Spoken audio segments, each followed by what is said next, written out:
إن الله يأمر بالعدل والإحسان وإيتاء ذي القربى وينهى عن الفحشاء والمنكر والبغي. أعوذ بالله من الشيطان الرجيم. بسم الله الرحمن الرحيم. الحمد لله القائل في كتابه العزيز: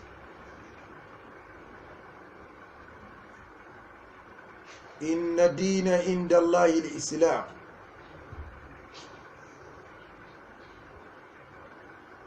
والصلاة والسلام على ما لا نبي بعده، محمد المبعوث في الأميين رسولا يتلو عليهم آياته ويزكيهم ويعلمهم الكتاب والحكمة وإن كانوا من قبل في ضلال مبين. وعلى آله وأصحابه ومن سلك دربه إلى يوم الدين. ثم عما بعد.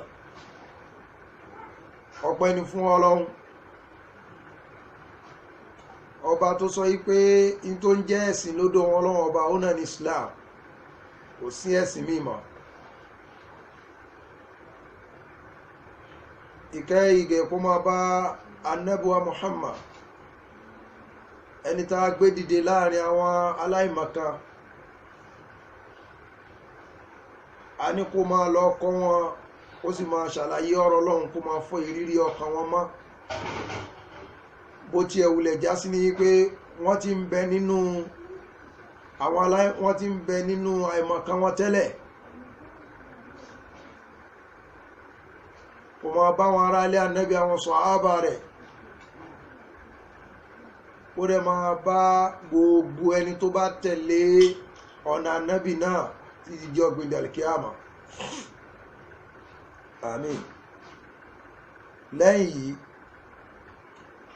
tọ́pìkì ọ̀rọ̀ wa òun là ń pè ní al-adilu was-sidqu. ìpín méjì ni al-adilu was-sidqu: ìṣedéédé àti ìṣòdodo.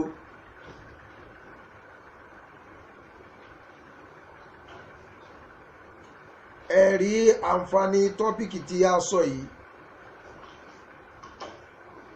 yóò máa ní àwọn jádùá. ìtàmínì báyìí jádùá náà ni pé alfawaid, àwọn àǹfààní. nínú àwọn àǹfààní tí a fẹ́ mú jáde ń bẹ, òun náà ni nípa pé àǹfààní ta ni ó jẹ́ onímímọ̀. tàá tọ́ka sí pé ẹni yìí onímímọ̀ ni. nítorí ká pé tọ́pìkì wáàsí wa yìí àbí ọ̀rọ̀ tá à ń sọ yìí, òun ni ká pè ní yí pé mani huwa al-alim, ta ni onímímọ̀. ṣùgbọ́n a pè ní al-adilu was-sidq, ìṣedédé àti ìṣòdodo. ìdí tá a fi pè bẹ́ẹ̀, òun ló wà ṣáàmìl fún nǹkan tá a fẹ́ sọ. ìyún ni pé òun ló kó nǹkan tá a fẹ́ sọ tán. ká kúkú wá pé in tí a fẹ́ sọ yẹn, ká pè lórúkọ nǹkan yẹn la fi pè bẹ́ẹ̀. nítorí pé kìí ṣe onímọ̀ gangan la gbà lérò, bí ẹ bá ṣe pé al-adlu was-sidq, ìṣedédé àti òdodo. ọ̀rọ̀ yìí máa wá ṣe rùjú ẹ̀ lọ́sọ́dọ̀ al-alim, lọ́sọ́dọ̀ onímọ̀ kan. adilun sadiqun, tó jẹ́ onídéédé tó dẹ̀ jẹ́ olódodo èèyàn. wa yaqbalu nasiha tó sì ń gba nasiha min gairihi látọ̀dọ̀ ẹlòmíì tó yàtọ̀ sí. hatta walau kana sagiran kódà kó jẹ́ èèyàn kékeré yóò gba nasiha lọ́wọ́ ẹ̀. aw walau kana kabiran àbújẹ́ àgbàlagbà yóò gba nasiha lọ́wọ́ ẹ̀. in kana minal ulama tó ń tọ̀hún bá wà nínú àwọn àfà sagiran kana aw kabira. wa dhalika al-alimu alladhi aqsudu onímímọ̀ tí mo gbà lérò wa dhalika as-sadiq al-sheikh Imran Eleha òun náà ni sheikh Imran Eleha alladhi qabala minni nasiha ó gba nasiha lọ́dọ̀ mi. Shakara Allahu lahu ọlọ́wọ́ bá ń dúpẹ́ fún nítorí pé qalla minal ulama ó kéré nínú àwọn onímímọ̀ yaqbaluna an-nasiha min ghayrihim tí wọ́n máa gba nasiha lọ́wọ́ ẹlòmíì tó yàtọ̀ sí wọn. nítorí pé nínú ìròyìn tá a lè fi ròyìn àfà ó ní pé kí àfà máa gba nasiha ẹnìkejì ẹ̀ tó bá lọ síbi ìparun àbí tó bá fẹ́ bọ́ síbi kan tí wọ́n fi kó dọ̀tí bá ó gbọ́dọ̀ gba nasiha lọ́dọ̀ ẹnìkejì ẹ̀. Ànábì dẹ̀ ti jẹ́ kó yé wa yí pé nasiha yìí Ànábì ní adínú nasiha ara ẹ̀sìn náà ní ká fúnra wa nasiha.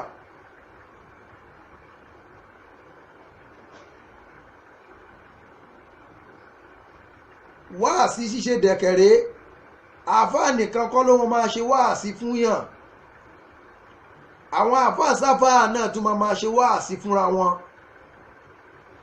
turupọ́lọ́ náà sọ yí pé fadhakkir fa inna dhikra tanfa'ul mu'minin, ẹ máa rán ara yín létí nítorí pé ìran yín létí ó máa ń ṣe kí ni o, ó máa ń wúlò fáwọn mùmìnì.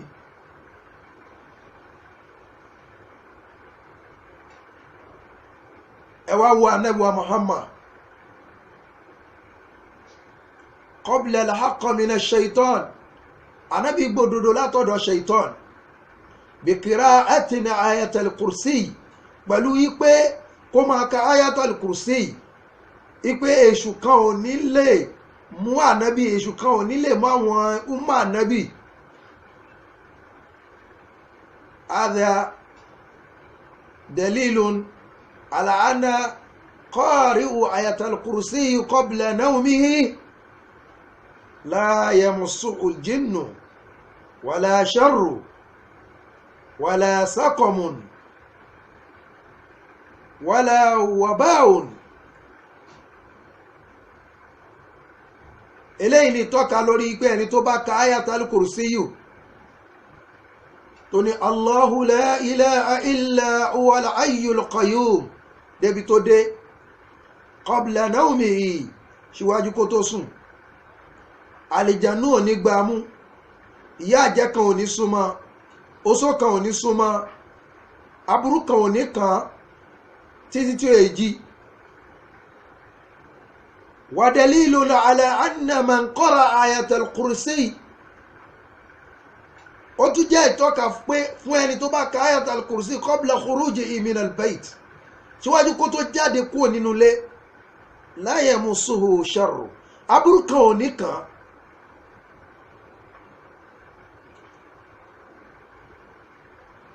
ayatul kursi Ànábì wa Muhammad qabilahu minash shaitan, ó gba ayatul kursi mi lọ́tọ̀dọ̀ èṣù. hadha huwal haqq, òdodo nìyẹn Ànábì gbà. lakinnahu qala rasulillah, ṣùgbọ́n Ànábì sọ fún Abu Hurairah, òní sadaqa wa kadhiba, òdodo ní ayatul kursi tó fún ẹ, ṣùgbọ́n pé òun ò ní wá síbi mọ́sálà àwọn mùsùlùmí mọ́, òkúrọ́ ni yóò tún wá.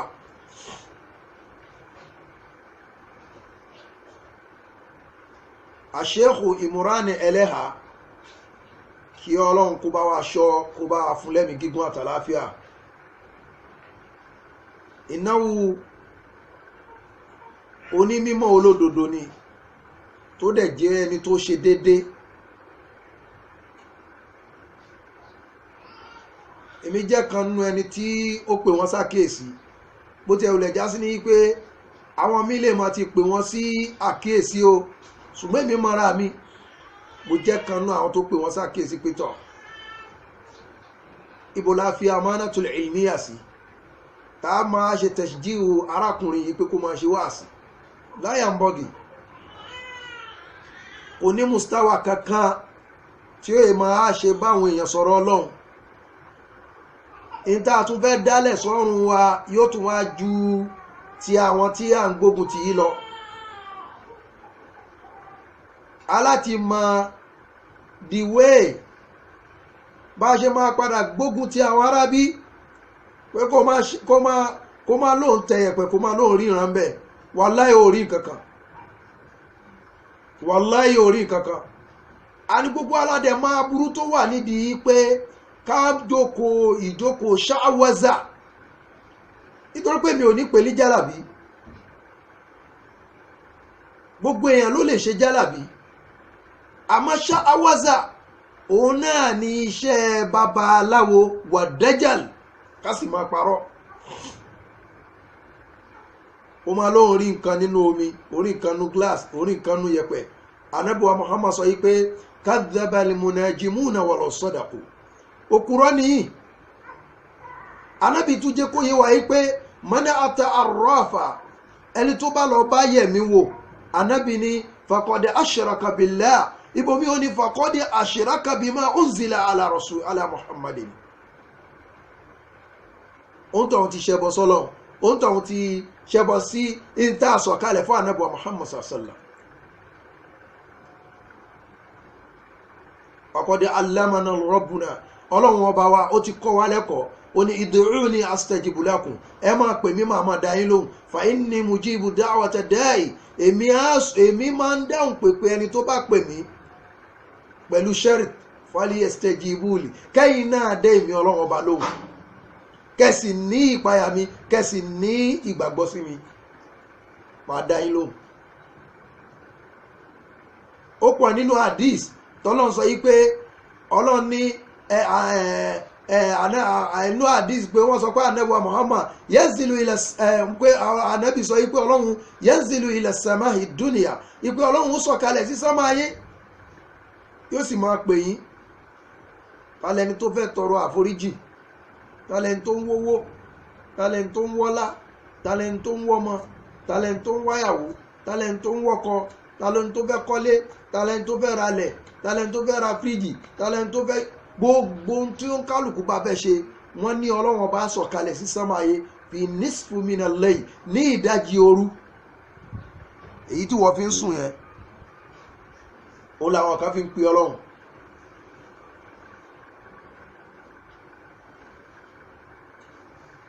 eléyìí ni àfáà Imran ẹlẹ́ à ń bá yín sọ ìpè kẹ́ gbéjù sílẹ̀ ẹ má lọ bá oníyẹ̀mí wò àwa náà mọ aburú tó wà ń bẹ aburú bẹ́ẹ̀ pọ̀ àmọ́ aburú tó wà ń bẹ tẹ́ bá wá ráwọn tán ń lọ jù obìnrin ni àwọn obìnrin yìí ẹlòmí olóhun fẹ́ sin gbẹ́rẹ́ fún wọn báwo ló ṣe fẹ́ sin gbẹ́rẹ́ fún ìyàwó òkè báwo ló ṣe fẹ́ sin gbẹ́rẹ́ fún ọmọge ọlọ́mọge tí wàhálà ò ní ṣẹlẹ̀. àwọn míì ń sọ pé kí obìnrin bọ́ gbogbo aṣọ ẹ̀ àwọn míì wọ́n á ní kí obìnrin bọ́ gbogbo aṣọ ẹ̀ látòkè délẹ̀ nígbà tóbìnrin bá bọ́ gbogbo aṣọ ẹ̀ tó wà ń hò mọ́lúàbí ìwọ ọkùnrin tó dẹ̀ lẹ́tọ̀ sí tó wá ń wo tó wá ń fọwọ́ bà ó mọ̀ pé jámúrà ló ń fọwọ́ bà iná ogun náà nìyẹn ìyẹn lànàbì fi sọ wípé kí wọ́n kan ìṣó kankan mórí ẹnì kọ̀ọ̀kan wa ó lóore ju kí a fọwọ́ mú ogun náà lọ ìyàwó tí è ṣe tiẹ̀, ọmọ ọlọ́mọ tí wọ́n fi fún ẹ tó wá lọ rínà sí, wo ṣe kọ́kọ́ rínà síra rẹ náà. àwa sọpọ́tì àwọn àfáàmùrẹ́ rẹ̀ lẹ́hà lórí ìyẹn, ìpè kéèyàn káàsù gbogbo nǹkan tó ń jẹ́ ṣírùkù pátá, nítorí pé àkídà wa kò gbọ́rọ̀ yín gẹ́, àkídà wa gbọ́rọ̀ yín gẹ́, wàláì kò gbọ́rọ̀ yín gẹ́. tákídà bá ti yín gẹ́, tá bá ti fojú wo sáà, tárí gbogbo ṣùrùsù tó pé ó tọ́ àwọn kàkó sínú àìṣètò ọlọ́run mọ́ ni, yóò kó sínú kúfùrù, kọ́lọ́n kó ṣó èmi àtẹ̀yìn bẹ̀. eléyìí làfọ́ àmúránilẹ́ à ń sọ fún yín. ìdí òjé káà máa sọ̀rọ̀ lórí ẹ̀ òun ni pé ní ìtorí ọmọkọ́mọ kan tí ò ní ìmọ̀ rárá tó bẹ̀rẹ̀ sí ní yání tó ń fi àwọn ẹ̀lú gbogbo àwọn àfá onímímọ̀, ìyẹn làwọn òkè sọ̀rọ̀ sí. nítorí pé tá bá fẹ́ yanjú nǹkan àbí a fẹ́ káńsù kan, a bá ń pè àwọn èèyàn síbi àkíyèsí nǹkan, kìí ṣe ìbúlò kan. wọ́n ti gbé asalib wọ̀wọ̀sáìl àdáwà, ó ti wà ńlẹ̀. àwọn uslubu dáwà wà, wọ̀sáìlù dáwà wà, àwọn ọ̀nà tá a máa gbà ṣe dáwà ala manhajil lahi wa rasuli, lórí ọ̀nà ọlọ́run àti ìtànábì ẹ̀. anábì pè wá, ọlọ́run pè wá nínú Qur'an, anábì sì sọ fún wa nínú súnnà, bá ṣe gbà ṣe wáàsí, bá ṣe gbà ṣe dáwà. àwọn kèfèrí wo ló le tó àwọn kèfèrí gba ayé ànábì Muhammad?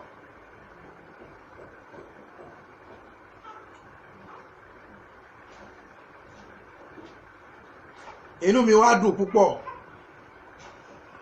lè akhi al-aziz al-doktor al-sheikh Imran Eleha alladhi qabila minni an-nasiha.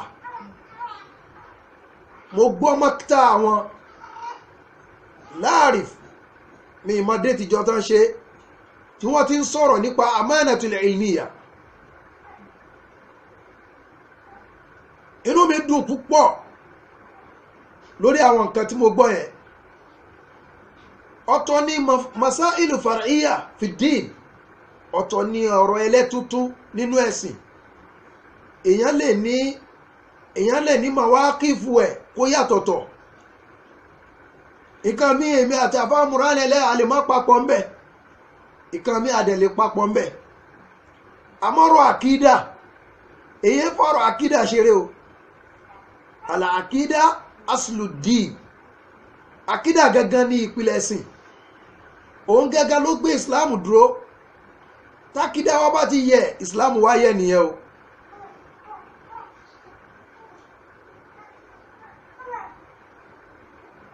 àdẹ̀sọ́ yí pé kéèyàn máa ṣe oògùn. anábì náà rẹkọmẹ́ndì oògùn fún wa, onílẹ̀kú lè dá ìdáwà. gbogbo àárẹ̀ ló ní ìwòsàn rẹ̀. ó tún sọ ń bẹ̀ mí pé tadawaw ibadallah, ẹ̀yin ẹrúsìn ọlọ́run ẹ máa ṣògùn. fa inna Allaha lam yada' da'an illa wada'a lahu dawa'. ọlọ́run ò gbé àìsàn kan kalẹ̀ àyàfi kó fi oògùn ẹ̀ tẹ̀lé. ghayra da'in wahidin, yàtọ̀ sí àrùn kan, alharamu, ẹni tó bá ti dàgbà.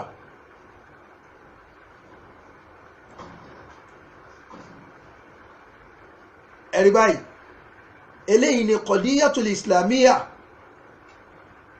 fil aqida. eléyìí ni ìdájọ́ islam nínú ọ̀rọ̀ àkídà. li'anna al-aqida, nítorí pé àkídà yẹn alayha yubna kulla shay'in fil islam, orí ẹ̀ la mọ̀ gbogbo nǹkan sí nínú islam. tí àkídà yẹn bá wá yẹ, tí ó lọ dínkù tó lọ yẹ gẹ̀rẹ̀ ẹ mọ̀ pé gbogbo ń ta mọ́lé lórí kí ló ṣe yóò lẹ́lẹ̀ níbẹ̀. ó ní asas, ó ní ìpìlẹ̀, ó ní aslu. gbogbo majiudat Sheikh Umran Eleha gbogbo ẹ̀ làwa ń wò lórí social media. fajaza'ullahu khayra jaza, kí ọlọ́run kó bá wa san wọ́n lẹ́san dáadáa. tó fi mọ́ àwọn nàṣíà tán fún ẹni tí ó ń fi àwọn rẹ̀ tó fi ń lu gbogbo àwọn ulama. Islam yuhakimu bizahir, ní tó bá hàn ní Islam máa ń dájọ́ lé lórí. Islam è dájọ́ lórí nǹkan tó bá pamọ́. tó pé ó ní wala tajassasu, ẹ gbọ́dọ̀ tọpinpin ara yín. wala yaghtabu ba'dukum ba'da, ẹ má sọ̀rọ̀ ara yín lẹ́yìn. ayuhibbu ahadukum an yakula lama akhihi mayta, ṣẹ́nì kankan yín máa jẹ́ nífẹ̀ẹ́ láti jẹran ọmọ ìyá yín. wọ́n tẹ̀lé kú mú o, ẹ kórìíra ẹ̀ wọ́n tẹ̀kù láà. tó bá pẹ́ máa kórìíra ẹ̀ wá páyọ̀ ọlọ́run ọba, inna Allaha shadidul iqab, nítorí pé ọlọ́run ọba tó le koko lágbára ni. mo sọ̀rọ̀ kan fún Sheikh Umran Eleha, mo ní ana shakhsiya, èmi dẹ́ ń wò mí yìí alùsùnà lèmi náà, àmọ́ tí n bá wálé èmi máa jẹ́ alátakò Saheed Shittu, máa jẹ́ alátakò ẹ̀. mo sọ bí sọ̀rọ̀ àhàní, mo dẹ̀ sọ fún wọn, mo ní kò sí nǹkan tí mi lè ṣe o, kò sí nǹkan tí mi lè ṣe. ìtí mo dẹ̀ ń sọ yẹn, tí mo sọ pé kò sí nǹkan tí mi lè ṣe, mo lè ṣe ń tòótọ́. hatta walau kana ala nafsi, kódà kọ́ ẹ pé ẹ̀mí ìyàn máa lọ sí, ẹ̀mí mi máa lọ sí, máa ṣe. ó já sí ní wípé àwọnú àwọn ṣùhádà ò ní ẹ̀.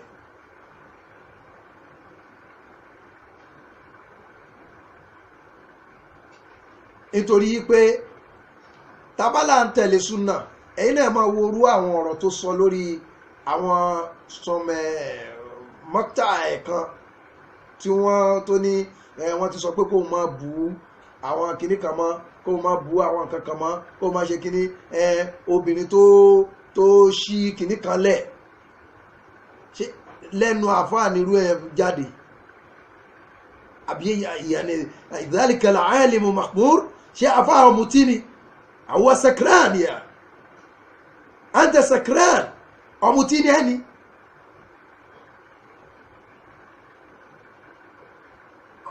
kò sí ẹ̀kọ́ kankan.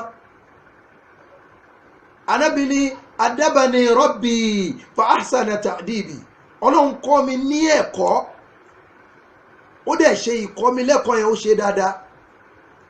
ibomi Ànábì ní bu'istu li utammima makarimul akhlaq, wọ́n gbé mi dìde láti wá pé àwọn àpọ́nlé ìwà. ayna makarimul akhlaq, ibo ni makarimul akhlaq wà lọ́dọ̀ wọ ọ̀gbẹ́ni tó ń sọ̀rọ̀ tó kàn sọ jargons lórí social media. wáyé tán ni wọ́n pè ẹ́ ní blogger ni ẹ̀, you are a fucking blogger ni ẹ̀. ó ti sítọ́ sí gbogbo àwọn ulama lára, ó tún wá ń dálé ó ń lérú. ó lọ́wọ́ implication tí kìíní ẹ̀ tó máa ń cause nínú Islam, ó ń dálé ó ń lérú. obìnrin jáde, ó ní kò sí nǹkan kan láàrin òun àti alifulani, àmọ́ ìwọ wá ń sọ yí pé ó ní evidence tí wọ́n máa fi mọ̀ yí pé nǹkan wà láàrin wọn. evidence yẹn kò wà masbut fil Islam, kò ní ipa kankan ṣe nínú Islam. àyàfi àwọn tí wọ́n ní ọ̀rọ̀, àwọn ni wọ́n lè ṣe ìtìráf, àbí tí ẹlẹ́rìí mẹ́rin bá rí wọn. gbogbo evidence yẹn tó ń sọ yẹn mo lè gbé jáde kàn sọ fún àwọn ajá ẹ̀ tó ń gbó fún kàn ṣe kíní kan. wàláhì gbogbo evidence yẹn gbogbo evidence yẹn kò wà ma'qul fil Islam. yẹn lànà bí sọ yí pé al-bayyinatu ala man idda'a wal-yaminu ala man ankara. ó ní báyínà tó bá pé ó ní báyínà ni ẹlẹ́rìí mẹ́rin tí Islam ní ká mú wá òun làwa fẹ́ rí. kó má ṣe ìsáà Islam, kó má ṣe ìsáà àwọn mùsùlùmí, kó má ṣe ìsáà Islam níwájú àwọn kèfèrí.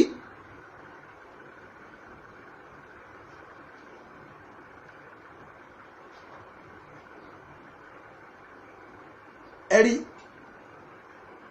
ó lẹ́rẹ̀lì mẹ́rin kódà nú àwọn tí wọ́n sọ pé àwọn ní kíní yẹn lọ, mo sọ fún wọn ìyẹn kọ́ lẹ́sìn. tẹ bá fẹ́ ṣe níṣe tẹ̀lẹ́sìn dé àkọ́kọ́ náà ká kọ́kọ́ gbé sí ti ẹlẹ́sìn dé. òun ni pé ìsìláàmù ní kẹ́ rí ẹlẹ́rìí mẹ́rin min ba'id aw min qarib. nǹkan yẹn ti jìnnà ní àbó súnmọ́, ẹ jẹ́ ká rí ẹlẹ́rìí mẹ́rin. wọ́n máa sọ pé yes àwa rí ń tòótọ́. gbogbo àwọn followers ẹ, àwọn tó ń sọ̀rọ̀ nínú wọn, wọ́n ń gba ẹ̀ṣẹ̀ sí ọ̀run ara wọn ni. ọ̀kan ń sọ láti bí London yẹn ti ń sọ̀rọ̀, ìyẹn ni àwọn ò gbà o, àwọn wà ń lé o, káwọn ṣe kinní kan, káwọn já, káwọn ṣe kinní nǹkan kan, a ní ẹ máa bọ̀ London, ẹ máa ṣe kinní kan. ẹni yẹn tá a bá wò dáadáa kò ní ìmọ̀ kankan, because ẹni tó bá ní mímọ̀, ẹlòmíì kan máa ń sọ̀rọ̀ sínú nǹkan tí ó mọ̀, yóò máa gbẹ̀ṣẹ̀ látàrẹ̀. ọ̀pọ̀lọpọ̀ yẹn wọ́n wá sọ ọ̀rọ̀ ẹ̀sìn, wọ́n wá sọ di bí ẹni ń ka novel. ọ̀rọ̀ ẹ̀sìn tó máa bèèrè lọ́wọ́ àwọn ulama, Imamu Maliki, Imamu Darul Hijra, wọ́n bèèrè àwọn béèrè lọ́wọ́ ẹ̀, ẹyọ kan ló dáhùn olóhun ọmọ yòókù. inú àwọn àyímọ̀ míì wọ́n béèrè lọ́wọ́ ẹ̀, ó dáhùn ẹ̀, ó ń sun ẹkún ni. wọ́n béèrè lọ́wọ́ ẹ̀ pé kí ló dé tó fi ń sunkún, olóhun dáhùn béèrè tó ẹ pé òun ò mọ bí ìbéèrè yẹn ṣe rí níwájú Ọlọ́run ọba. ẹkún yẹn ló wá ń pa òun nítorí pé kóun máa jóná nítorí ìdáhùn béèrè tó ń dáhùn.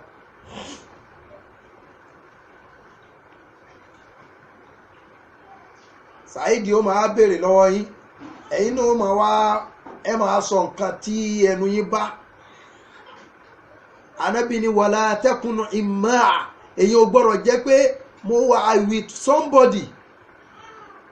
ẹni tó bá fẹ́ ṣe tọ́lọ́hun, tó bá fẹ́ tẹ̀lé yẹn kó tẹ̀lé yẹn torí tọ́lọ́hun. ẹni tó bá dẹ̀ tún fẹ́ báyàn jà kó báyàn jà nítorí tọ́lọ́hun. gbogbo èyí tí Saidi ṣe yẹn kò sí tọ́lọ́hun ọba ń bẹ̀, kì í ṣe bil ikhlas.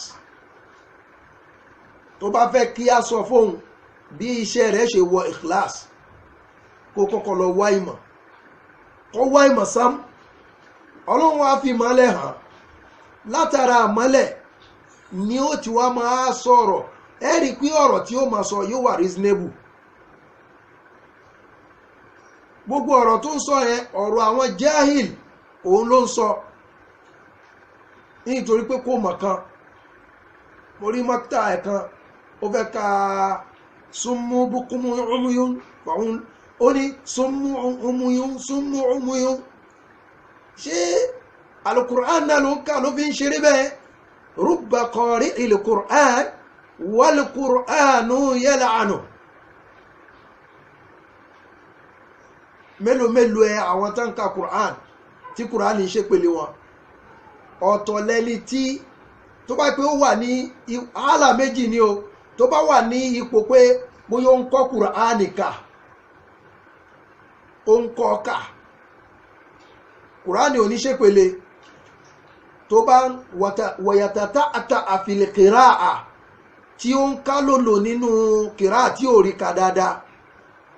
àmọ́ ààlà tó wà yìí ja'ala nafsahu aliman, ó gbẹ̀rẹ̀ sí orí àga, olóní mímọ̀ lòun wa ja'ala yukhatibu an-nas ó wá bẹ̀rẹ̀ sí ní báwọn èèyàn sọ̀rọ̀ fìdí ọ̀rọ̀ ẹ̀sìn ló tún wá sọ òun ò ṣe kọ́kọ́ lọ wá ìmọ̀ tá ànábì sọ yí pé ẹ wá ìmọ̀ àwọn ulama náà tún sọ fún wa al-ilmu qabla al-qawl ká wá ìmọ̀ ká tó máa sọ̀rọ̀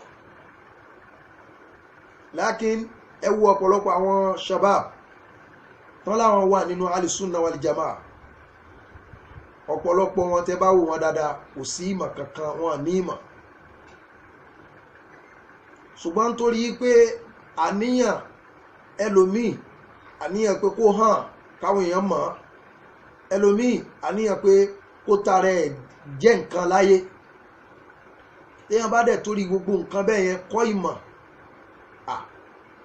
ìmọ̀ yẹn anábì ti jẹ́ kó yẹ wá pé kò sí àlìjánà fún tọ̀hún jọ gbé dàlùkìámà nítorí pé tó torí ẹ̀ yẹn a máa fún un ṣùgbọ́n kò lè níyì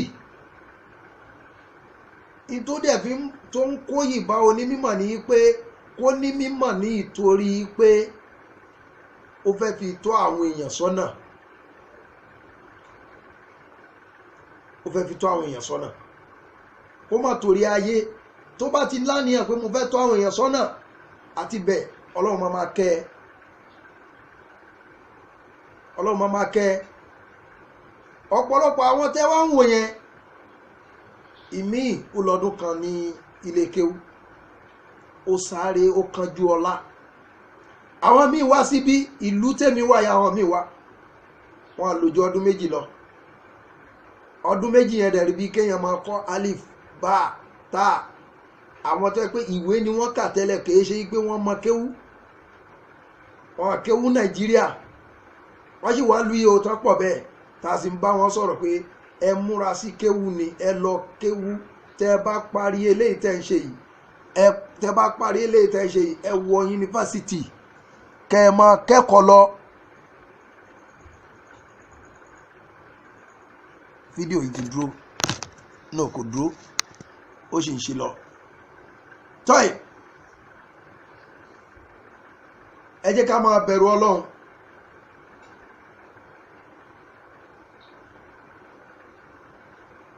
tá ń bá wọn sọ̀rọ̀ lóríṣiríṣi ọ̀kan wà ó kàn rìn rẹ́gbẹ̀rẹ́gbẹ́ kíni bí ó ṣe lọ sí àwọn ibi tí ó ti rí owó ló ń wà.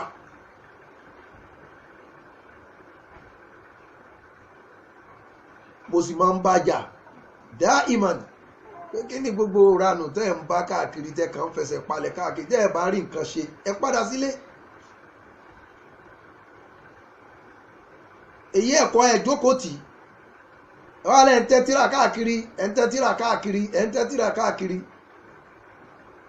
tẹ́tíra káàkiri ọ̀dọ̀ àwọn terrorists àwọn tó máa fún yín láì dí àbúrúkú. alákùlẹ̀ hàn èyàn ṣe wáàsí láì ní mímọ̀ o ìyẹn jẹ́ kan nínú kan tẹ́mi fi ń gbógun ti Saheed Shittu. ẹlẹ́ẹ̀kejì àìní mímọ̀ yẹn ló tiẹ̀ lọ síbi pé kó máa bú gbogbo àwọn àfà èyàn ṣe wáàsí nítorí pé ó fẹ́ bú yẹn o ó di mélòó ó di méjì. ẹlẹ́ẹ̀kẹta èyàn ṣe wáàsí ní ìtorí pé kò sọ pé òun kàn dẹ́mù kankan nǹkan yẹn ló dẹ̀ wà lára tiẹ̀ náà. atamuruna an-nasa bil-birri ìwọ ń pa àwọn èèyàn láṣẹ pé kán ṣe dáadáa ìwọ gángan ò wá wẹ̀mí ara tiẹ̀ alij nafsaka qabla an tu'alija nafsa an-nas wo ẹ̀mí ara ẹ̀ sàn síwájú kó tó wo ẹ̀mí àwọn èèyàn sàn. ìwọ tó ń ṣe wáàsí tó láwọn kan ẹlẹ́bọ ni wọ́n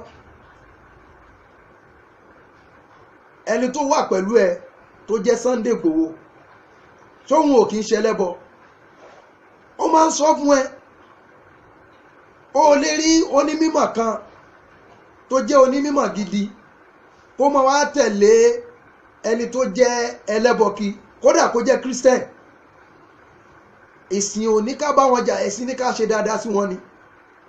a máa gbọ́dọ̀ mú wọn lọ́rẹ̀ẹ́ ayò. ó ń bẹnu Kùránì, ó ń bẹnu àdìsí Ànábì Muhammad. ìwọ mú Sunday Igboho lọ́rẹ̀ẹ́ ayò ni, wàá tún máa wá lérí pé ìwọ láwọn alágbára gbogbo wọn dúró gidi. ìwọ àwọn alágbára náà dà, àwọn alágbára dà níbi tí kúwọ́tù ìlàhíyà wà, níbi tí agbára Ọlọ́run ọba wà, níbi tí wíbẹ̀ jẹ́ bí Ọlọ́run ọba wà, níbi tí ìjọ kan ṣoṣo Ọlọ́run ọba wà. Ta lálágbára? Sunday Igboho gan ò lè sọ pé òun alágbára lòun. èmi ò bá Sunday Igboho jà, àmọ́ kò yẹ kí Sunday Igboho máa dá sọ̀rọ̀ àwọn mùsùlùmí nítorí pé Christian ní Sunday Igboho. àìgbọ́rọ̀ Islam sí ẹnu ẹni tó jẹ́ Christian abẹ́ni tó ẹni tó jẹ́ mushrik ẹlẹ́bọ kò tọ́ sí Sunday Igboho rárá. èmi ò mọ̀ rí mi rírí o, àfi ìgbà tá a máa ń rí lórí social media. àwọn ọ̀rọ̀ ẹ̀ tó máa ń sọ ìmíì ó máa ń mú fún wa. irú èyí tó sọ nípa ọ̀rọ̀ ilẹ̀ Yorùbá bá a ṣe lè gbòmìnira, ọ̀rọ̀ yẹn mú fún wa. ẹ̀rí báyìí àtẹ̀yí tó sọ nípa ọ̀rọ̀ Àmọ̀tẹ́kùn pé wọ́n ti sọ di jíjẹun, ọ̀rọ̀ yẹn mú fún wa. àmẹ́yìí tí èmi kórìíra nínú ọ̀rọ̀ tó sọ náà ni pé òun á tún Saheed Shittu lẹ̀ kó máa fún gbogbo àwọn àfáàǹkò léèṣì torí kíni? ó máa ń pa ẹ̀sìn Islam ni. Saheed Shittu gan ó máa ń pa ẹ̀sìn Islam. àfẹ́ni tó bá lọ́kọ́ wa humu rasikhuna fil ilmi, òun làwọn tí wọ́n ní mímọ̀. àwọn ni wọ́n máa dìde bil qisti pẹ̀lú dédé gẹ́gẹ́ bí àfáà Murani Eleha wa rasikhu fil ilmi, onímímọ̀ ni. li'annahu qama bil qisti, ó dúró ó dìde pẹ̀lú dédé wa sidq àti òdodo. wala yajrimannakum shana'anu qawmin, ẹ má jẹ́ kí ìtànjẹ àwọn kan kó wá gbé yín. gbogbo ẹ̀yin alùsùnà mo ń sọ fún láti lè má ṣe dédé. ìdílù ẹ ṣe dédé o, nítorí pé huwa aqrabu littaqwa. ẹ sọ fún Saheed Shittu kó pa nǹkan tó ń ṣe yẹn tì, kò lẹ́tọ̀ọ́ ẹ̀. tá bá fẹ́ gbógun ti àwọn tí wọ́n ń ṣe ẹbọ, tí wọ́n ń ṣe ṣáwọ́sà wà dẹ́jẹ̀l, àyè ọ̀tọ̀ ni àjọ jagun ẹni, àjọ jagun ẹni. àmọ́ tẹ́ ẹ̀ bá tí káwọ́ Saheed Shittu gangan kò, èmi ò ní kún yín lórí ẹ̀, èmi ò ní kún yín. àwọn náà ń ṣe wá sí pé ká má ṣe gbogbo àwọn ìranù tó ń ṣe yẹn, ṣùgbọ́n lọ́dọ̀ tèmi Ọlọ́run padà wá fi ìmọ́lẹ̀ mọ̀ mí pé ó jẹ́ kí n rí gbogbo ẹ̀ kedere yìí pé àwọn tán sásá sí abẹ́ àwọn àfa, àwọn ni wọ́n ń ṣiṣẹ́ ẹ̀. ẹ lè ráfà gidi tó kéwú jiná kó wá gbé irú iṣẹ́ yẹn dání, ẹ lè rí. èmi láwọn kan ìgbà yẹn àwa gan ò tí ì mọ kéwú bí alára, bẹ̀tẹ̀ àwa máa ń takò wọ́n. wọ́n láwọn ó gbá mi lórúkà, máa ma yàgbẹ́ mú tán, ẹ gbá mi lórúkà. èmi tí mo ti lọ báwọn eléégún jà nísọ̀lọ̀, táwọn eléégún mo gbá gbogbo ẹ̀kú orí wọn, táwọn eléégún gbá mi lórúkà lọ́dún náà lọ́hùn. àmọ́ wọ́n rò pé orúkà wọn ní táwọn bá gbá mi lórúkà okó mi máa sákólé, nǹkan ọmọkùnrin mi á sákólé. sorry to say. ó dẹ̀ wọ́n gbá mi lórúkà, mo wá dọ́gbọ́n fún wọn. ẹni tó bá ti ka tírà tá à ń pè ní khutubatul islamiyya rí, tó ka ìtàn khutubatul islamiyya, yóò rí báwọn mùsùlùmí ṣe pretend fáwọn kèfèrí lọ́dún náà lọ́hùn. èmi náà wá ṣe bí ìgbà tẹ́ pé òrùka tán gbá mi yẹn ó mú mi, mo wá ń lọlẹ̀, gbogbo àwọn èèyàn gbogbo àwọn eléégún gbogbo wọn ní àwọn ti mú àwọn ti ṣe kíní mọ̀dà mo bẹ̀rẹ̀ báyìí pé Allahu la ilaha illa huwa al-hayyul qayyum la ta'khudhuhu sinatun wala nawm lahu ma fi samawati wa ma fil ard tí débi tó dé mo bá dìde mo bá gba ẹ̀kú lórí eégún wàláhì mo gba ẹ̀kú lórí eégún ní sọ̀lọ̀ lọ́dún náà lọ́hùn. a sì ti bá wọn dé Abẹ́òkúta níbi tí wọ́n ti ń bọ gbogbo nǹkan tí wọ́n láwọn ń bọ tá a yọjú wo nǹkan yẹn tá a dẹ̀ tọ̀lé lórí. kí ni kò sí nǹkan kan tó wà ń bẹ̀ irọ́ náà ni gbogbo ẹ̀ mọ̀ tá à ń pè ní ṣírùkù ní irọ́ àṣírùkù irọ́ ló ń jẹ́ bẹ́ẹ̀ àtàbòsí. àwọn tó wá sásá bẹ́ẹ̀ àwọn àfáà yìí òun làwọn gaiman nílẹ̀ gbogbo ilẹ̀ òkèrè báyìí gaiman náà máa ń pè wọ́n.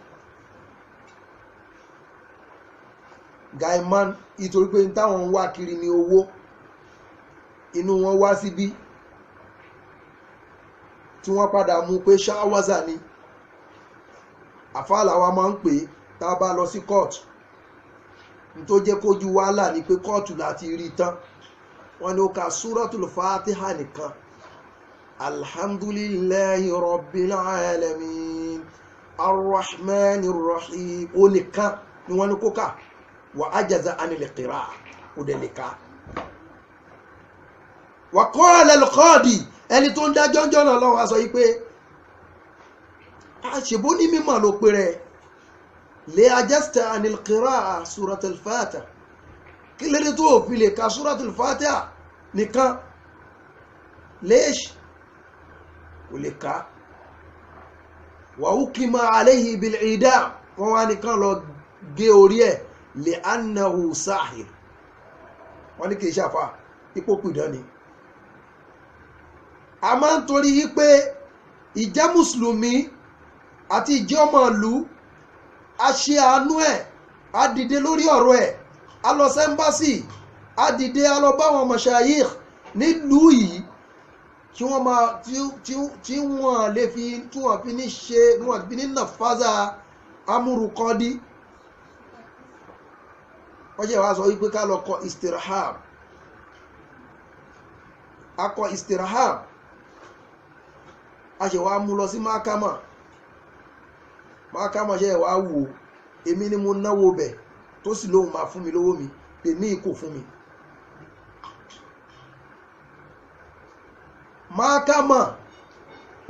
mákàmà ṣẹ̀ṣẹ̀ wá ṣe kí ni wọ́n yẹ̀ wá pè sí kóòtù lẹ́lẹ́kejì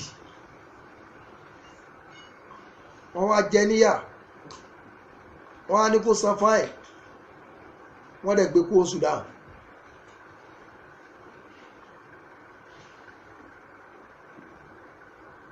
wàláhì àwọn gaiman ni gbogbo ojú tó bá ń wò mí èmi ni mo sọ bẹ́ẹ̀ àwọn gaiman àwọn ni wọ́n ṣiṣẹ́ yẹn. ẹ lè ráfà gidi kójókòó sí ìdí ṣáwọ́sà wà dájàl àmáfà tó bá ń wòyàn sàn ó ní oògùn tó lè fi wòyàn sàn níbi egbò jẹ̀díjẹ̀dí ń ṣèyàn ó fúnyàn lágbo jẹ̀dí obìnrin fẹ́ bímọ kò tètè rọ́mọ bí ó kà sí yálà ó kà sínú omi fún ni torí pé kíkà sínú omi yẹn la rí lọ́dọ̀ Ànábì Muhammad àbówá hàn ní hàǹtú tó pé lábàṣà fi kitabati lawn kò sí nǹkan kan tó burú pé ká hàn hàǹtú tí ò bá ti hàn ṣírùkù tó bá pé àyà Ọlọ́run ọba ló hàn tó sì gbé fún obìnrin pé kó mú tí e ṣe pé kéèyàn máa fa àwọn ìlà tó ń fà síbi kíní wọn yẹn kéèyàn kà sómi àbí kó hàn lábàṣà fi dhalik tó bá yẹ pé tí wọ́n fi hàn yẹn nǹkan tó mọ́ ni kò sí ẹbọ ń bẹ̀ kò sáburú nu kéèyàn hàn tú kódà àwọn àfáà ṣe dìbéètì lórí ẹ̀ lórí tírà wíwé àwọn àfáà ṣe dìbéètì lórí tírà wíwé wọ́n ní khilaf lórí ẹ̀ àmẹ́yìí tá a rí ni pé ànábì òwe tírà so èyí tá ànábì bá wá ṣe yẹn ìyẹn ló fi ń dájú ká tẹ̀lé ẹni tó bá wá wé tírà tó bá pẹ́ àyà kùránì ṣókí ló wé tá a sì rí pé àyà kùránì ló wé a gbọ́dọ̀ pé lẹ́lẹ́bọ̀ kò kàn tẹ̀lé èyí tó fi ń dájú ní kò tẹ̀lé èyí tó fi ń dájú àwa gbọ́dọ̀ torí pé a wé àyà kùránì ká wá sọ pé àyà kùránì yẹn ní ó ṣe kí ni òní ó ṣọwà ọlọ́run tó ní àyà òní ó ṣọwà ara ń táwọn alùsùnà wal jamaa tí wọ́n fi sọ yí pé nítorí pé kí ìtìkọ́dù ẹrú kó má wà níbi nǹkan tó so mọ́ra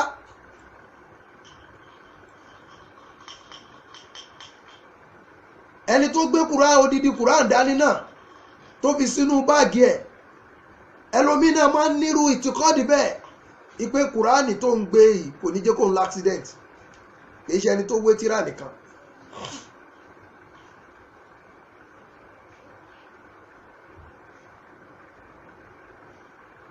àwọn lárúbáwá máa pe tírà wíwé a máa pe ní hijab hijab mi ní nǹkan tó dí nǹkan ẹgbẹ́ nǹkan yẹn ló máa dí kò ní jẹ́ kí kò ní jẹ́ kí èèyàn kankan rí nǹkan kan dé ọ̀dọ̀ ẹ̀ ẹ̀yin ọmọ ìyá mi lọ́kùnrin àti lóbìnrin Saheed Shittu nínú ọ̀rọ̀ tó ń sọ òdodo wà ń bẹ̀ àmẹ́yìn tó pọ̀ jù ní èṣù òdodo èyí tó pọ̀ jù ní èṣù òdodo torí pé ọ̀pọ̀lọpọ̀ ọ̀rọ̀ ẹ̀ ó ń sọ alẹ́jàhàlì lórí àìmọ̀kan wọ́n dẹ̀ sọ yí pé mahwal umi èyí ó kọ́kọ́ fọ àìmọ̀kan kúrò lára qabla al-qawl síwájú kéèyàn tó máa sọ̀rọ̀ la budda min mahwal umi kéèyàn fọ àìmọ̀kan kúrò lára qabla al-qawl síwájú ọ̀rọ̀ sísọ ìyẹn lè máa fi ń béèrè pé tí Saheed Shittu kọ́ mọ́ẹ́láṣí ta ni khatibul masjid ta ni imamul masjid tó bá pé Saheed Shittu ó ní khatib wal imam ní tí ó máa jáde ń bẹ̀ yẹn kò mọ̀ ní dà yóò tabára alẹ́ yóò tabára oko yóò dọ̀tí àwọn alùsùnà wal jamaa torí ẹ̀ lèmi sọ pé anabari uminihu èmi mọ́sẹ̀ kúò níbi ọ̀rọ̀ Saheed nínú tá a dẹ̀ mọ̀ náà ní pé ọlọ́run ọba yẹn dúró sẹ́yìn irọ́ àwọn ará wọn kan wọ́n á láwọn dúró sẹ́yìn Saheed wọ́n ń tẹ̀lé Saheed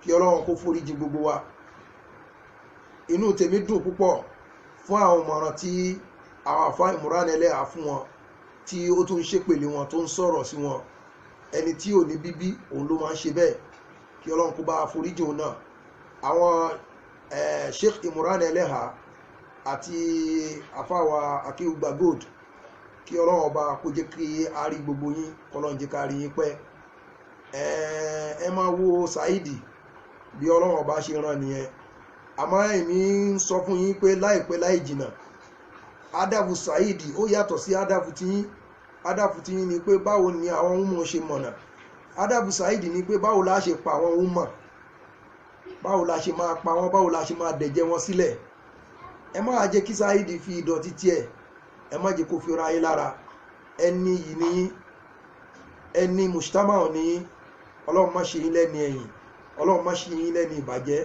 ọlọ́run má ṣe yín lẹ́ni ìdọ̀tí Àfá Al-Fulani lóòótọ́ gbogbo àwọn allegation tó fi kàn yín kò hàn sí wa ṣùgbọ́n ó hàn sí ọba tó dá yín Allah ó hàn sí ọba tó dá yín ẹ̀yin àtọlọ́run lẹ́jọ́ máa yanjú ẹ̀ fúnra yín tó bá rí bẹ́ẹ̀ túbù ila Allahi tawbatan nasuha tí ò bá rí bẹ́ẹ̀ ẹ fi gbogbo ẹlẹ̀ fún ọba tó dá yín àmọ́ pé ká máa túdi yín wò Islam kọ́ wa bẹ́ẹ̀ kò sí ẹnìkan tí Islam kọ́ pé ká máa lọ túdi ẹnìkan wò ní tó bá hàn sí àwọn èèyàn tá a sì rẹ́lẹ́rìí lórí ẹ̀ òun ní Islam sọ yìí pé ká sọ̀rọ̀ lé lórí ẹ̀ tàbá dẹ̀ tó máa sọ kì í ṣe pé a wà sọ jáhara ni a máa kéde ẹ̀ lórí social media kan a pera wa síbì kan tánàbí bá fẹ́ ṣe àtúnṣe ó máa ń pe àwọn èèyàn síbì kan ni yóò dẹ̀ ṣe àtúnṣe láàrin ẹni tí ó ní nǹkan yẹn kì í ṣe yí pé a wà gbé síta lórí social media kí ọlọ́run kó má bà dáadáa yín jẹ́ gbogbo bẹ́ẹ̀ ṣe ga ọlọ́run ní já yín wálẹ̀ o ẹ̀ tún máa ga sí ni gbogbo agbára ọ̀tá ọlọ́run ní yóò ka yín o gbogbo àwọn tán láwọn wà lórí save your soul tí wọ́n jẹ́ ọmọ lẹ́yìn Saheed Shittu tí wọ́n ní àwọn ní followers ẹ̀ láti Uganda tán láwọn sọ̀rọ̀ láti Uganda gbogbo wọn pátá wọn mọ nǹkan tán ṣe ní Allahumma ikfiru lahum kí ọlọ́run kó bá àforíjì gbogbo wọn li'annahum la ya'lamun tó pé wọn mọ nǹkan tán ṣe kọ́lọ́n bá àforíjì Saheed náà tó pé Saheed òun náà mọ nǹkan tó ń ṣe kọ́lọ́n kó bá àforíjì kó bá yáfi ẹ̀ kí Saheed wá padà kúrò ní gbogbo rubbish tó ń ṣe yẹn kó lọ wá ìmọ̀ wàláhì téèyàn bá fẹ́ dàpá ó easy wà lọ bẹ̀rẹ̀ sí ní kẹ́kọ̀ọ́ Sheikh Imran Eleha dá skul ẹ̀ lọ́wọ́ skul wọn kọ́ di student kọ́ fi ẹsí class tó bá yẹ kó bẹ̀rẹ̀ ìgbà tó bá máa fi parí báyìí wà á ti ní àwọn màálùmọ̀ kan lọ́wọ́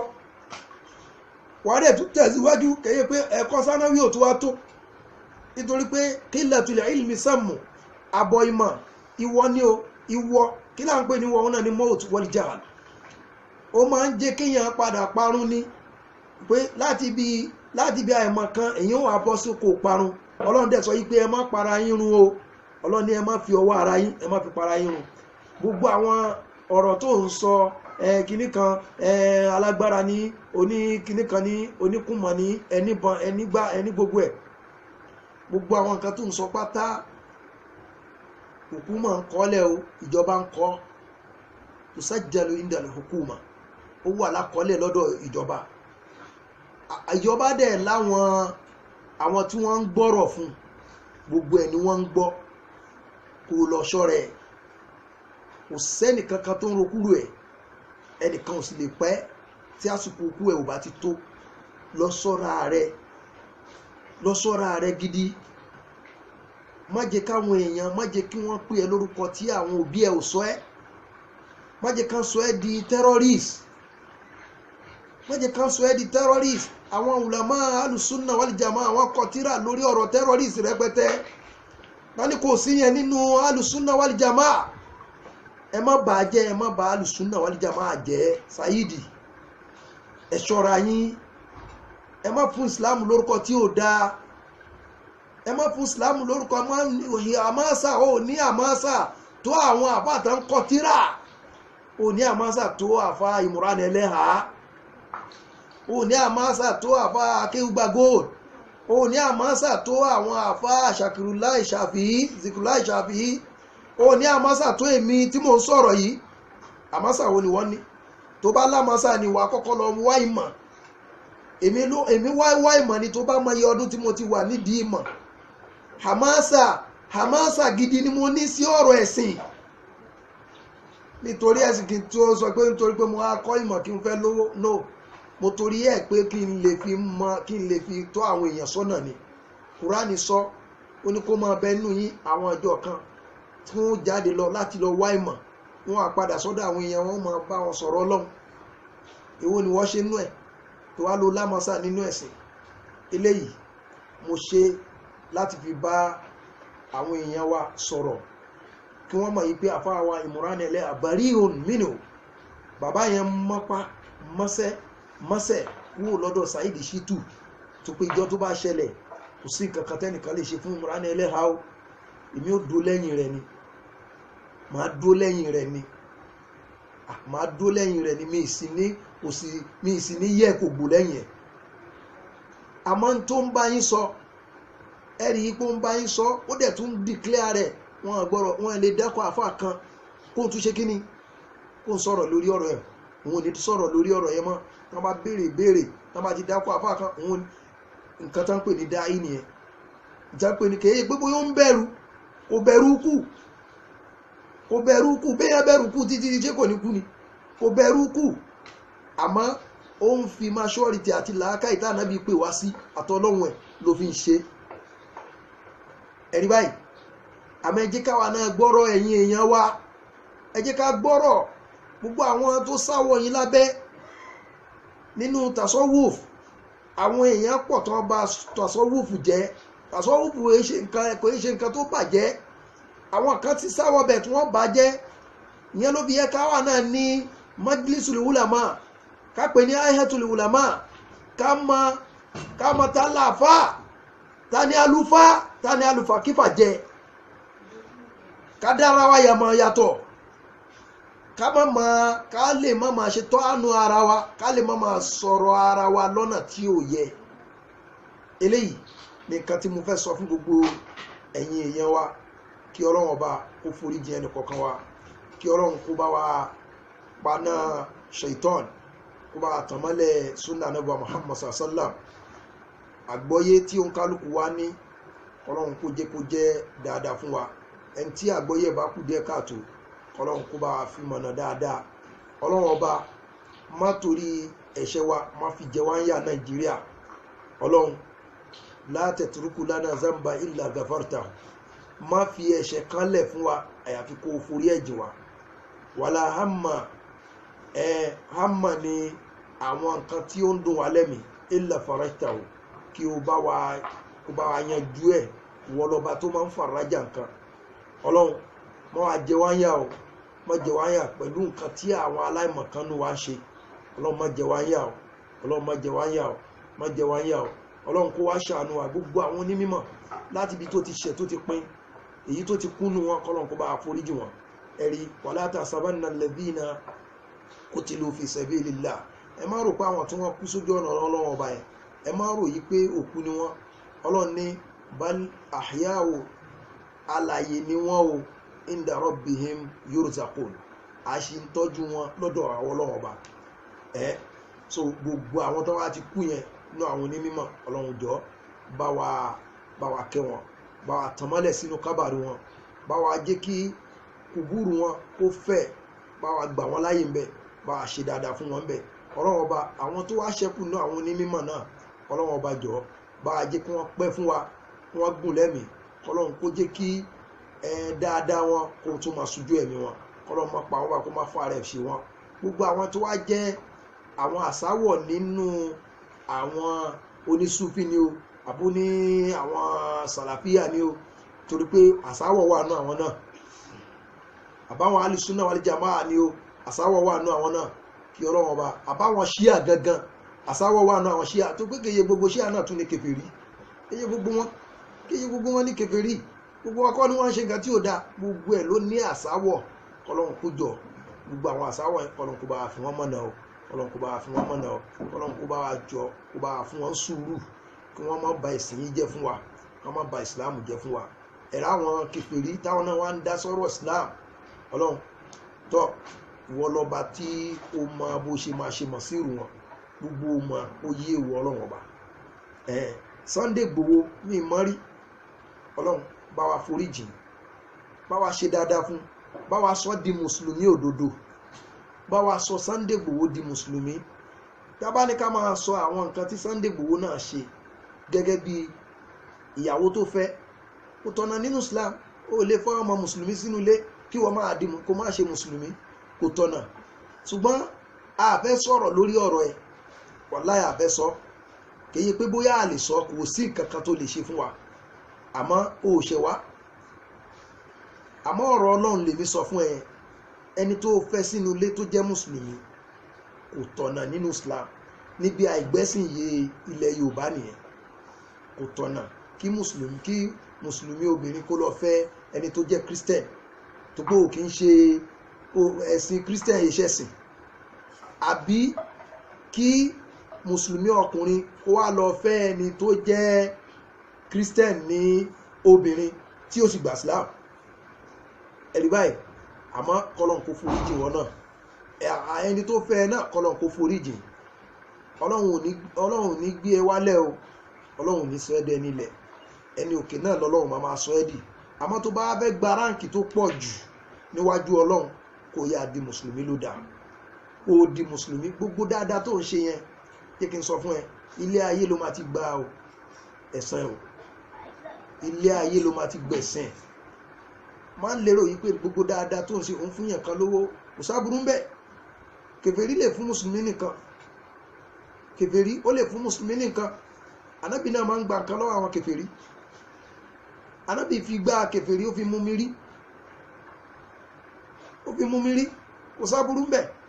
Mo lè délé ẹ̀ kí n jẹun tó bá ti ní pamílára, tí bá ti rí pé ò pamílára, ṣùgbọ́n kò sírú ìfẹ́ tó lè ní sí Saheed Shittu, kò sírú ìfẹ́ tó lè ní sí ó ní gbèrò kí Islam kó ga láyé. Bẹ́ẹ̀ ni mo sọ, tó pọ́ Ọlọ́run ló jẹ́ kó yé wa, ó ní walan yarda ankal yahudu wala nasara hatta tattabi'a millatahum. Wa nábì, àwọn yahudi àwọn nasara wọn à ní yọ́nú sí ẹ àyàfi kó tẹ̀lé sí wọn. Bó bá tún tẹ̀lé wá sí wọn náà, wọn à ní fojú rere wò ẹ́. Kò sí irú ìfẹ́ tó lè ní sí Saheed Shittu ó ní fẹ́ kí Islam ga àyàfi kó di mùsùlùmí. Tó bá di mùsùlùmí, wọ́n náà máa kún ẹ̀sìn lọ́wọ́. Èmi ò bú àwọn tó ń gba nǹkan lọ́wọ́ Sunday Igboho, wọ́n lè gbà, because tí wọ́n bá ní bùkátà sí nǹkan yẹn, tí wọ́n bá lọ bá tó dẹ̀ fún wọn ahlan, tí ò bá fún wọn ahlan, òun wá ń ṣe dáadáa fún wọn. Ìyẹn ò mí ní pé ká máa bú àbú Sunday Igboho. Sunday Igboho gbogbo dáadáa tẹ́ ń ṣe ilé ayé lẹ́ẹ̀ ti gbà ó, kódà kẹ́ ẹ ṣe dáadáa fẹ́mi gan, kẹ́ ẹ fún mi gan lówó, ẹ lè gbà lọ́rùn o, ayé yìí lẹ́ máa ti gbẹ̀san ẹ o. Àdéhùn tọ́lọ́run bá wa ṣe ni, nítorí pé Ọlọ́run sọ wípé inna Allaha la yudi'u ajra man ahsana amala.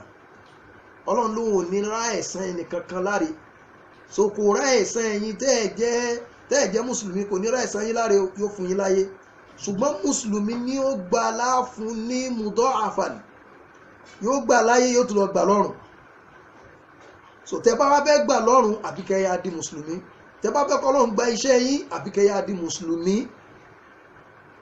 Mo dẹ̀ fẹ́ kẹ́ ẹ pè mí, tí n bá ti fi nọ́mbà síbẹ̀, Sunday Igboho Bidoct, ẹ pè mí ẹ̀yin gangan, kẹ́ ẹ lè gba ìsìláàmù lèmi ń fẹ́. Èmi ò nídìí nǹkan kan lọ́dọ̀ yín o, mi ò nídìí nǹkan kan lọ́dọ̀ yín. Ọ̀dọ̀ Ọlọ́run ọba lèmi ti ń nídìí nǹkan.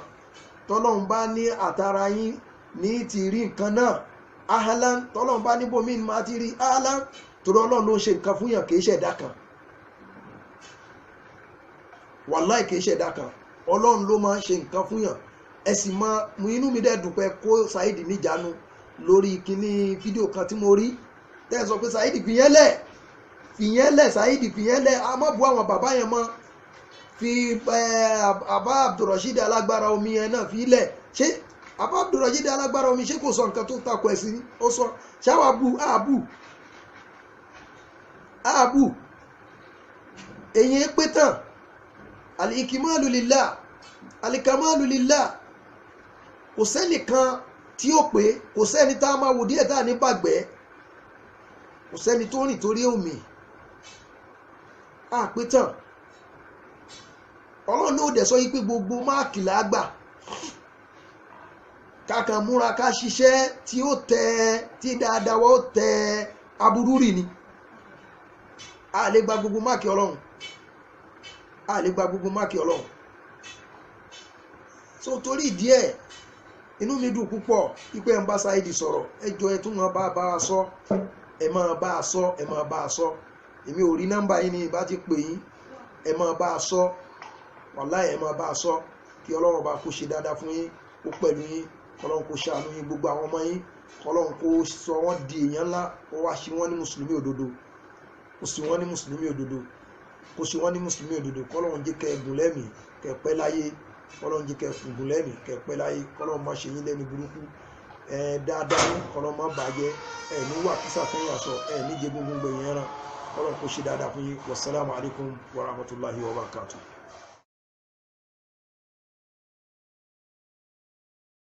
أعوذ بالله من الشيطان الرجيم. إنما المؤمنون إخوة فأصلحوا بين أخويكم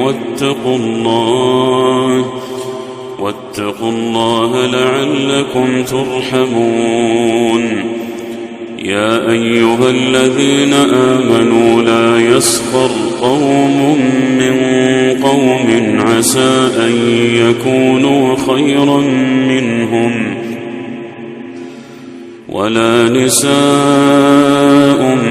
من نساء عسى أن يكن خيرا من